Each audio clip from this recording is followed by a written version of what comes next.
I'm Joyce Harris, 62 years old, and I never thought my cooking would be considered dirty. After 40 years of perfecting family recipes, my daughter-in-law's words cut deeper than any knife in my kitchen. "I won't eat food made by a cleaner, it's dirty," she said with a dismissive wave, unaware I was standing in the hallway. That moment changed everything. Before I continue this story, I'd love to know where you're watching from. Drop a comment below and hit that subscribe button to join our community of life lessons. Life has a way of teaching us the most painful lessons when we least expect them. My journey began long before that fateful day in my son's kitchen. I raised my son Andrew alone after my husband Michael passed away suddenly from a heart attack when our boy was just 12 years old. Those early years were incredibly difficult. I worked multiple jobs cleaning houses during the day and office buildings at night just to keep a roof over our heads. Through pure determination and countless sacrificed hours of sleep, I managed to build my own cleaning business from scratch. It started with just me and my old vacuum cleaner going door to door in our neighborhood offering my services. Gradually, through word of mouth and my reputation for thoroughness, I built a client list. By the time Andrew started high school, I had hired my first employee. Today, Harris Cleaning Services employs 15 people, mostly single mothers like I once was. My greatest pride was putting Andrew through college without him needing student loans. I still remember the day he got accepted to Stanford for computer science. I cried for hours after he showed me the acceptance letter. All those years of scrubbing floors and cleaning toilets had paid off. My boy would have opportunities I never had. Andrew excelled in college and landed a job at a prestigious tech company immediately after graduation. He quickly rose through the ranks as a software engineer, and I watched with a mother's pride as he established himself in a world so different from my own. It was at a company holiday party that Andrew met Sophia. From the pictures he sent me that night, I could see why he was smitten. She was stunning with perfect chestnut hair and a smile that lit up her entire face. Andrew told me she worked in the marketing department and had graduated from Princeton. Their backgrounds couldn't have been more different from each other, but they seemed to complement one another perfectly. Their romance moved quickly. Within 8 months, Andrew called to tell me he'd proposed, and Sophia had said yes. I was thrilled for him, though a small part of me worried things were moving too fast. When I finally met Sophia in person, she was gracious and charming. She complimented my silver hair and asked thoughtful questions about Andrew's childhood. I found myself instantly drawn to her intelligence and ambition. As the wedding planning began, I started to notice small things that gave me pause. When I offered to help address invitations, Sophia politely declined, saying her handwriting was more consistent. When I suggested a family recipe for the reception dinner, she thanked me, but mentioned they were going with a Michelin-starred chef instead. These weren't major slights, and I told myself not to be overly sensitive. The wedding day itself was beautiful, but overwhelming. The ceremony took place at a vineyard in Napa Valley with over 200 guests, most of whom were Sophia's family and friends. I wore a blue dress I'd splurged on for the occasion, wanting to look my best. As I sat in the front row watching my son say his vows, I felt slightly out of place among Sophia's family with their perfect teeth and casual references to their vacation homes. After returning from their honeymoon in Bali, Andrew and Sophia bought a stunning home in one of the most expensive neighborhoods in the city. It was a far cry from the modest apartment where I had raised him with its cramped kitchen and shared laundry room. My own apartment was comfortable but simple, reflecting my practical nature, and the fact that I still worked despite being at an age when many of my peers had retired. One tradition I was determined to maintain was our Sunday family dinners. Ever since Andrew was a child, Sunday evenings were sacred. No matter how tired I was from the week, I would cook a proper meal and we would sit together and talk about our week. After Andrew married Sophia, I suggested continuing this tradition at their house since they had a much larger dining room. The first few Sunday dinners at their home were awkward. Sophia was polite but seemed uncomfortable when I brought dishes I'd prepared in advance. She would rearrange the table settings after I set them and make comments about the calories in my homemade bread. Still, I persevered, wanting to maintain a good relationship with my new daughter-in-law and keep our family close. I never imagined that my efforts would be so completely misunderstood or that my profession would be used against me in such a hurtful way. Andrew's 35th birthday was approaching, and I wanted to make it special. He had always loved my pot roast with rosemary potatoes and the chocolate cake with ganache frosting that had been his favorite since childhood. I called Sophia ahead of time and asked if I could come over early on Sunday to prepare everything in their kitchen. She agreed, though I detected a hint of reluctance in her voice. That Sunday morning, I arrived at their house just before 10 a.m., carrying bags full of ingredients. Andrew was out for his usual weekend run, so Sophia let me in with a quick hello before retreating to their home office to catch up on some work. I settled into their gleaming kitchen with its professional-grade appliances and marble countertops. While their kitchen was certainly more luxurious than mine, I felt at home once I began the familiar rhythm of cooking. I hummed quietly as I trimmed the meat-chopped vegetables and measured spices. Each motion was filled with love and memories of all the birthdays I'd celebrated with Andrew over the years. The pot roast was in the oven, filling the house with a savory aroma, and I was starting to prepare the cake batter when I heard Sophia's voice. She was on the phone in the hallway just outside the kitchen, apparently unaware that her voice carried clearly to where I stood. "Yeah, she's here already taking over my kitchen," Sophia said with an unmistakable note of disdain. "I don't know why Andrew insists on these dinners. It's exhausting having to pretend I'm interested in her stories about her cleaning business." I froze, whisk in hand, unable to move as she continued. "The worst part is, she insists on cooking everything herself. I won't eat food made by a cleaner, it's dirty. Who knows what germs she brings in from all those houses she works in." My heart felt like it had been pierced. The whisk slipped from my fingers and clattered against the mixing bowl, but Sophia wasn't finished. "And you should see how she dresses like she picked everything up at a thrift store," which she probably did.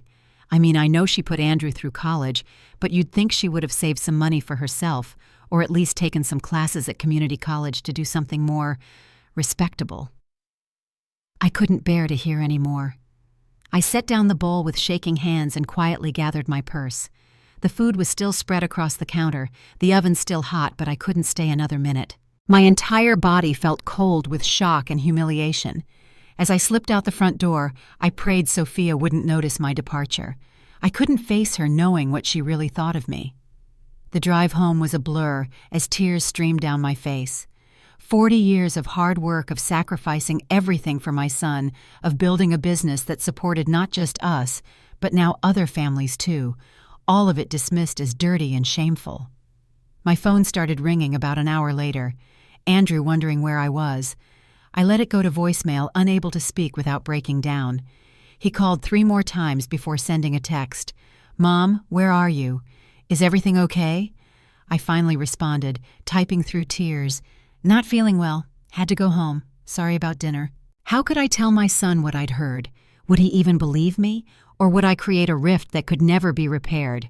The thought of losing my relationship with Andrew was unbearable, but so was the thought of pretending everything was fine when Sophia clearly looked down on me so much. That night I barely slept. I kept replaying Sophia's words in my head, each repetition cutting deeper. By morning, as sunlight crept through my blinds, I had come to a difficult realization. I had spent my entire adult life putting Andrew first, making sure he had every opportunity. But in doing so, I had neglected my own needs, my own dignity. It was time to prioritize myself, even if just for a little while. When Andrew called the next day, concern evident in his voice, I carefully explained that I needed some space. I didn't mention what Sophia had said. I couldn't bring myself to put him in that position. Instead, I told him I was feeling overwhelmed and needed some time to focus on myself. "Is this because you left yesterday, Mom? If Sophia said something that upset you—" No, I interrupted, unwilling to force him to choose sides. "I'm just tired, Andrew. I've been working nonstop for decades, and I think I need a break." He sounded confused, but accepted my explanation. I could hear the hurt in his voice, which added to my pain, but I knew this boundary was necessary. The next morning, instead of heading to work as usual, I sat at my kitchen table with my laptop open to a travel website. For years I had dreamed of seeing Europe, the ancient streets of Rome, the museums of Paris, the beaches of Barcelona. Each year I would put aside a small amount of money for someday, but always ended up using it for Andrew's education, or later for extravagant Christmas and birthday gifts for him and Sophia. It was time for someday to become today. I found a guided tour specifically for seniors traveling alone, a month-long journey through Italy, France, and Spain. The price made me wince, but I had enough in savings, especially since I wouldn't be buying the designer watch I'd been planning to give Andrew for his birthday, or the expensive handbag I'd already purchased for Sophia's upcoming birthday. After booking the trip, which would depart in just 2 weeks, I called my assistant manager, Lisa, and explained that I'd be taking a leave of absence. She was surprised but supportive, assuring me that she could handle operations while I was gone. When I told Andrew about my plans during our next phone conversation, he was shocked. Europe. For a month, Mom, you've never even taken a week's vacation in your life. That's exactly why I need to do this now, I explained. I'm not getting any younger, Andrew. There are things I want to experience before I can't anymore. There was a long pause before he asked, Is this because of something that happened at my house? Did Sophia upset you? I took a deep breath. This is about me, Andrew. Just me. I've spent my whole life taking care of others. Now I need to take care of myself. The day after I announced my travel plans, Sophia called and invited me to dinner. It was the first time she had ever initiated such an invitation. I politely declined, claiming I had too many preparations for my trip. In truth, I couldn't bear to sit at their table remembering her words about my dirty food. The 2 weeks before departure flew by in a whirlwind. I bought new clothes, not from thrift stores as Sophia had assumed, but from proper department stores. I'd always been frugal with myself, saving for Andrew's future or reinvesting in my business. Now I allowed myself to splurge on comfortable walking shoes, versatile travel outfits, and even a stylish new raincoat. I also visited a salon and got a new haircut. The stylist convinced me to try a modern bob that framed my face and made me look years younger. Looking in the mirror afterward, I barely recognized the confident woman staring back at me. As the departure day approached, my excitement was tinged with anxiety. I had never traveled internationally before, and certainly never alone. What if I got lost? What if I couldn't communicate? What if I was too old to enjoy such an adventure? But alongside those fears was a growing determination. I had built a business from nothing. I had raised a son alone. I could certainly handle a guided tour of Europe. Andrew insisted on driving me to the airport. As we said goodbye at the security checkpoint, he hugged me tightly. "I'm proud of you, Mom," he whispered, "but please come back. We need you." I smiled, touched by his words, but strengthened in my resolve. I'll be back, but things might be different. As the plane lifted off, carrying me across the ocean to a new chapter, I felt a sense of freedom I hadn't experienced in decades. For the first time in forever, no one was counting on me to clean their home, manage my business, or maintain family harmony. For 1 month, I would just be Joyce, not a cleaner, not a mother-in-law, just a woman exploring the world. Our tour group met in Rome, 15 travelers ranging in age from 55 to 78. Most were couples or friends traveling together, but there were a few other solo travelers. Initially, I felt shy about introducing myself. When others talked about their careers as teachers, nurses, or accountants, I hesitated to mention my cleaning business. But then I met Margaret, a widow from Seattle, who had owned a plumbing company with her late husband. Her practical nature and unpretentious attitude immediately put me at ease. When I finally explained about Harris Cleaning Services, she was genuinely impressed. "So you built a company from scratch while raising a kid alone? That's remarkable, Joyce. You should be shouting that from the rooftops, not whispering it." Her words were like a balm to my wounded pride. Perhaps my work wasn't something to be ashamed of after all. Europe unfolded before me like a vibrant tapestry of experiences. In Rome, our local guide led us through ancient ruins and magnificent churches where the weight of history was palpable in every stone. I found myself captivated by the stories of ordinary people who had walked these streets thousands of years ago. In Florence, we visited small workshops where artisans practiced trades passed down through generations. A leather worker noticed me admiring his technique and invited me to try stitching a small piece. When I managed a neat seam, he nodded approvingly. "You have the hands of someone who makes," he said through our translator. "Strong hands, skilled hands. This is something to be proud of." I found myself thinking of Sophia's dismissal of my work as dirty. Here, craftspeople were revered for creating with their hands. The distinction seemed to be more about American class prejudice than any universal truth about manual labor. Our tour continued to a small village in Tuscany, where we spent 3 days at an agriturismo, a working farm that hosted guests. The owner, Maria, was a robust woman in her 70s who still helped with the olive harvest and made pasta by hand every morning. When our group was offered a cooking lesson, I eagerly volunteered. Maria showed us how to mix and knead the dough, then roll it thin for ravioli. As I worked alongside her, she patted my shoulder approvingly. "You understand?" she said in halting English. "Not afraid of work? Good hands?" I took dozens of photos throughout the trip and surprised myself by starting an Instagram account to share them. Andrew had been trying to get me on social media for years, but I had always resisted feeling too old and out of touch. Now I found joy in capturing beautiful moments and sharing them with my growing circle of online friends. Andrew texted every few days to check on me, and I sent brief, cheerful responses, but maintained my emotional distance. Once or twice he mentioned that Sophia asked about my trip, but I didn't engage with those openings. I needed this time to rediscover myself without the weight of their expectations. After 2 magical weeks in Italy, our tour moved on to France. Paris was everything I had dreamed about, and more. I wandered the Luxembourg Gardens, visited museums filled with priceless art, and sat in charming cafes watching the world go by. One afternoon I splurged on coffee at a famous cafe where writers and artists had gathered for generations. That's where I met Elaine, an American expatriate who had lived in Paris for 30 years. She overheard me speaking English to the waiter and introduced herself. When she learned I was traveling alone, she invited me to join her. Over the next few hours, we shared life stories. Elaine had come to Paris as a young woman to work as an au pair and ended up staying. She had started a house cleaning service for American expatriates that had evolved into a successful property management company for luxury vacation rentals. "I started with a mop and a dream," she laughed. "Now I have 30 employees and manage properties worth millions. But you know what? I still know how to clean a bathroom better than anyone on my staff." I told her about Sophia's comment, something I hadn't shared with anyone else on the trip. Elaine's face darkened. "That's about her insecurities, not your worth," she said firmly. "People who haven't had to work for anything often don't understand the dignity in honest labor." We talked late into the evening about setting boundaries with family, valuing our own worth, and the liberation that comes with age.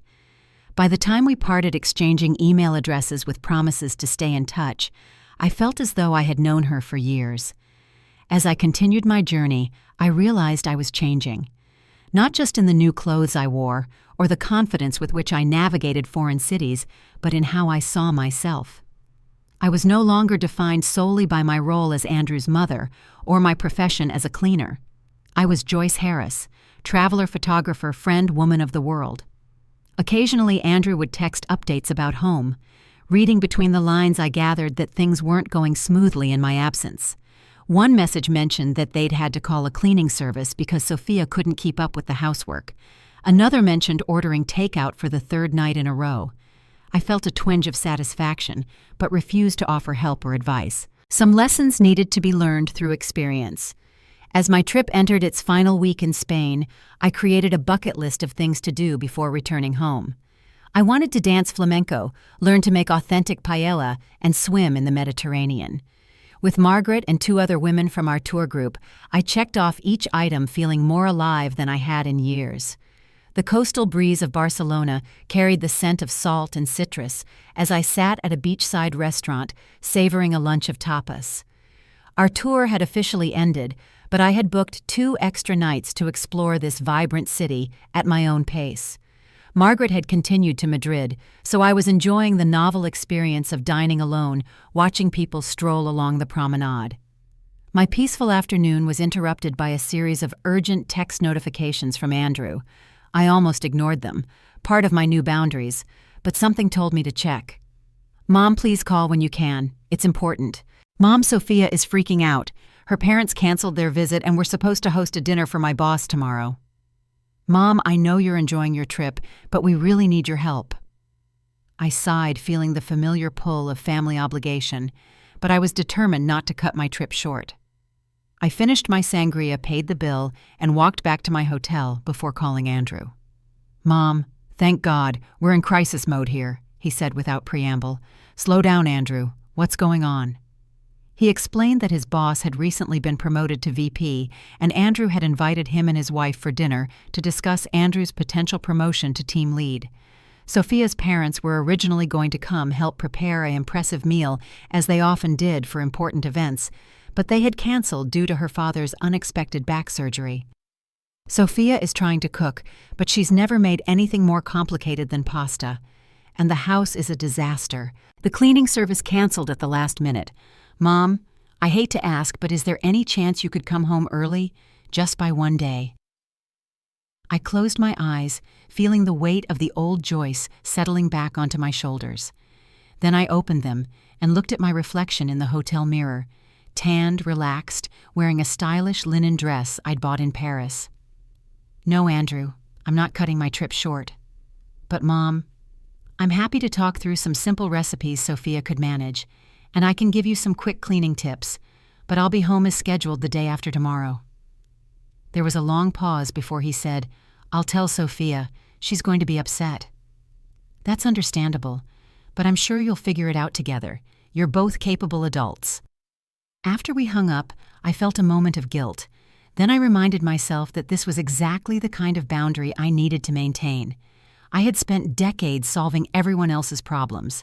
It was healthy for Andrew and Sophia to face challenges without relying on me to rescue them. I was about to head out for an evening walk when my phone rang again. To my surprise, it was Sophia, the first time she had called me directly in months. "Joyce." Her voice sounded small and strained. "I'm so sorry to bother you on your trip." "It's all right, Sophia. Andrew told me about your dinner tomorrow." "I'm completely overwhelmed," she admitted, and to my shock, I could hear tears in her voice. "I don't know how to cook a proper meal. The house is a mess, and Andrew's promotion depends on this going well." "I'm sure it's not quite that dramatic," I said gently. "You don't understand. I tried to make a roast like you do, and it turned out raw in the middle and burnt on the outside. And I can't get the bathroom clean no matter what products I use." Her voice broke. "I never realized how much work goes into keeping a home until you weren't here to help.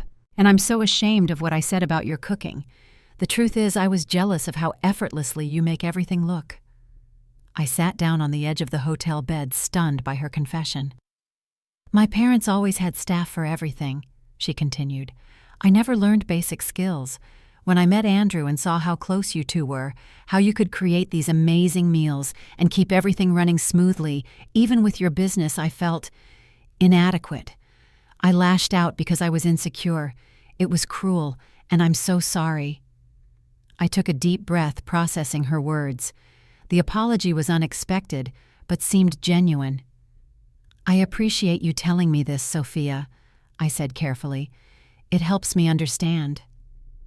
My mother always made me feel like household tasks were beneath us, but now I realize how much skill they actually require. I don't expect you to forgive me right away, but I hope eventually you'll give me a chance to make it up to you." We talked for another half hour. I walked her through a simple but impressive menu she could manage: a store-bought rotisserie chicken that could be enhanced with homemade sides, a salad with pre-washed greens, and a dessert that required no baking.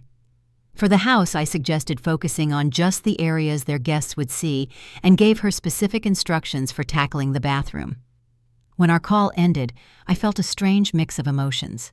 There was satisfaction that Sophia had recognized her mistake, but also compassion for her struggles. Everyone has blind spots and insecurities after all.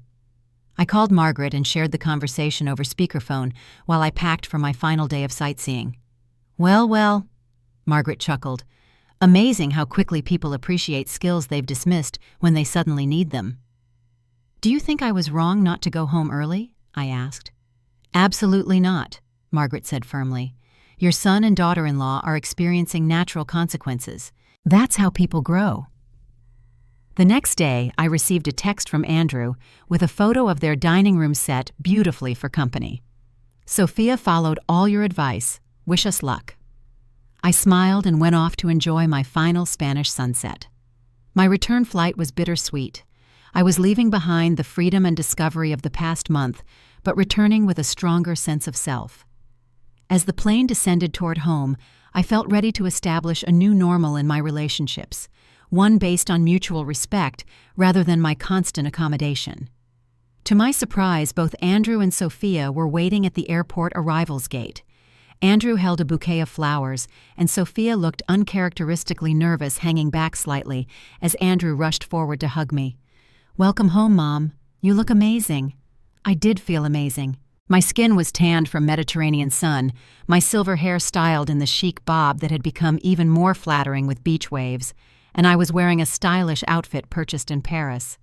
But the biggest change was invisible, the quiet confidence I now carried. Sophia stepped forward hesitantly. "Welcome back, Joyce. Your trip looked wonderful on Instagram. I followed all your photos." The drive home was filled with careful small talk. Sophia asked about my favorite places, and I shared stories about the cooking class in Tuscany and the flamenco lesson in Seville. She seemed genuinely interested, though I could sense her underlying tension. When we arrived at their house, I was surprised when they insisted on bringing my luggage inside rather than taking me straight to my apartment. "We have dinner ready," Andrew explained. "Nothing fancy, but Sophia wanted to cook for you." The table was set simply but elegantly, with a homemade lasagna as the centerpiece. I could see it wasn't perfectly constructed. The layers were a bit uneven, and the edges were slightly overbrowned, but the gesture touched me. "I've been practicing," Sophia said, watching my face anxiously as I took my first bite. It was actually quite good, if a bit heavy on the garlic. "This is delicious," I said sincerely. "You've got a natural talent." Her face lit up with relief and pride. After dinner, as Andrew cleared the dishes, Sophia asked if we could talk. We moved to the living room where she twisted her hands nervously in her lap before speaking. "I need to apologize properly face to face," she began. "What I said about you about your food being dirty because you're a cleaner, it was inexcusable. I've had a lot of time to think about why I said such a horrible thing, and I realize it comes from how I was raised." She went on to explain that her parents, while financially successful, had been emotionally distant. Her mother had been obsessed with appearances and social status, constantly reminding Sophia that their family was better than those who worked with their hands. "I internalized all of that without questioning it," she admitted. "Then when I saw how capable you are, how you built this successful business and raised this amazing man all on your own, it made me feel worthless in comparison. Instead of admiring you, I tried to tear you down to feel better about myself. It was childish and cruel." I listened quietly, seeing the genuine remorse in her eyes. When she finished, I took a moment before responding. "Thank you for your honesty, Sophia. That helps me understand a lot. One thing I learned on my trip is that in many cultures, working with your hands is highly respected.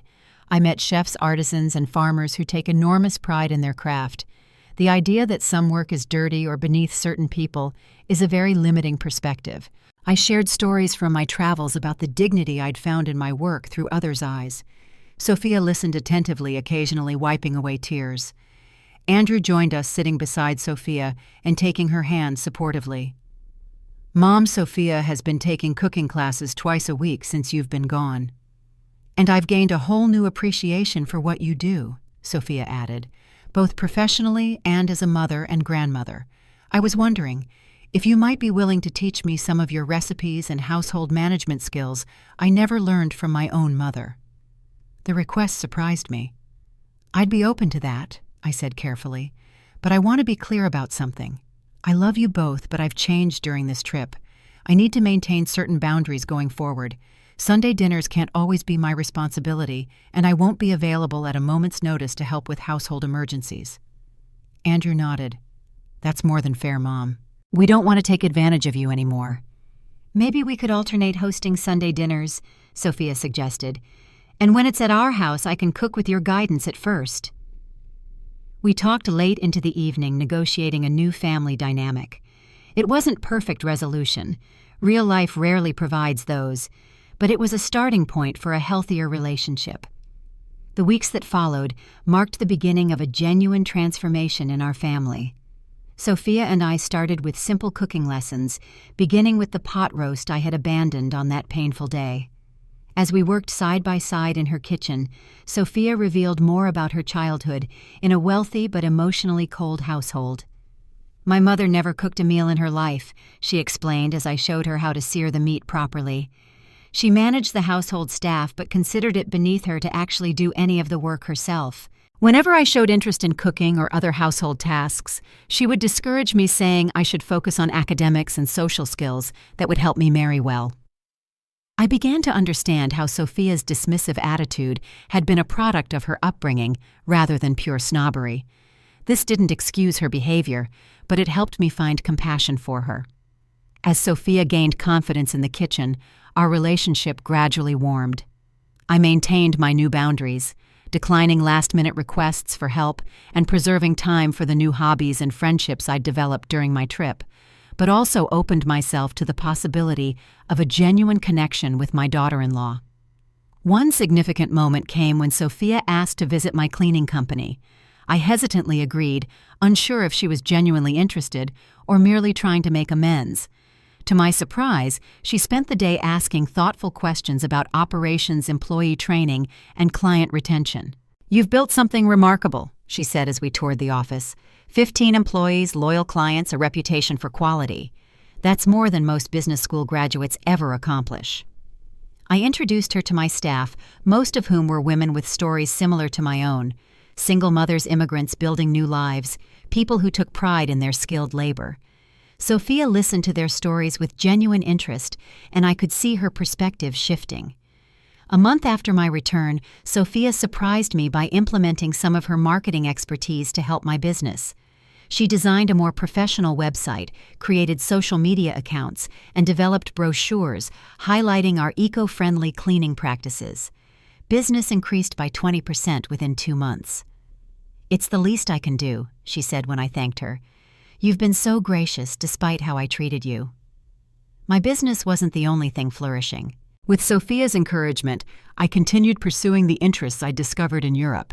I joined a local photography club, took Italian cooking classes, and even started dating a kind widower I met there named Robert. The most unexpected development came from applying Sophia's marketing skills to my own passion project. Together, we created a training program for single mothers, teaching them professional cleaning skills and business basics. The program, which we named Clean Start, quickly gained attention from local media and community organizations. I found deep satisfaction in mentoring women who reminded me of my younger self, determined to create better lives for their children through honest work. Sophia's business acumen and my practical experience complemented each other perfectly. One Sunday afternoon, about 4 months after my return, we were having dinner at Andrew and Sophia's house, a meal she had prepared with minimal assistance from me. Sophia's parents were visiting, and I braced myself for awkwardness. Her mother Eleanor was exactly as I had imagined, elegant, poised, and subtly condescending.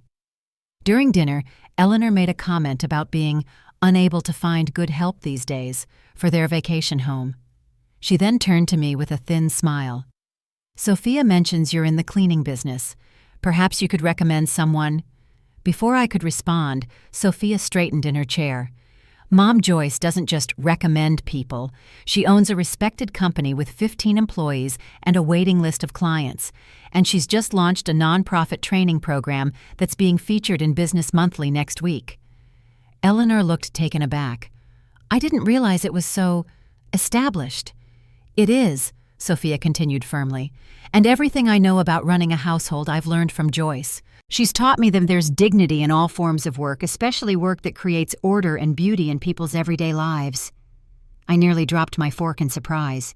Andrew squeezed my hand under the table, his eyes shining with pride for both his wife and his mother.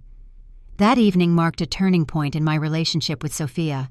Her defense of my work to her own judgmental parents showed me that her change of heart was genuine and deep. As spring turned to summer, Andrew and Sophia invited me to dinner for what they said was a special announcement. I assumed it was about Andrew's promotion, which had indeed come through after that crucial dinner with his boss. Instead, with glowing faces, they revealed that Sophia was pregnant. I was going to be a grandmother. "We want our child to know the value of hard work and kindness," Andrew set his arm around Sophia's shoulders. "The values you taught me, Mom. And we want you to be a big part of this baby's life," Sophia added. "Not as a helper or babysitter, but as the amazing grandmother who runs her own business and travels the world." Later, as we planned a family trip to Italy, where I could show them my favorite discoveries from my solo adventure, I reflected on the journey that had brought us here. From the deep hurt of Sophia's dismissive words to this moment of genuine family connection, it had been a path of pain growth and ultimately healing. The most valuable lesson I learned wasn't about fancy European destinations or even standing up for myself, though those were important. It was the understanding that respect cannot be begged for. It must be commanded through valuing yourself first. Only when I honored my own worth did others begin to see it clearly. And forgiveness, I discovered, doesn't mean forgetting the hurt or pretending it never happened. True forgiveness becomes possible when proper boundaries are established and genuine change occurs. As I help prepare for my grandchild's arrival, I'm grateful for the painful words that ultimately led to growth for all of us. Sometimes the deepest wounds become our greatest teachers if we have the courage to learn from them. What about you? Have you ever had to establish boundaries with family to protect your self-respect, or experienced a relationship that transformed after a painful conflict? Share your story in the comments below. If this resonated with you, please subscribe to hear more life lessons and give this video a thumbs up. Thank you for spending this time with me today, and remember your work, whatever it may be, has dignity and value that no one can diminish unless you let them.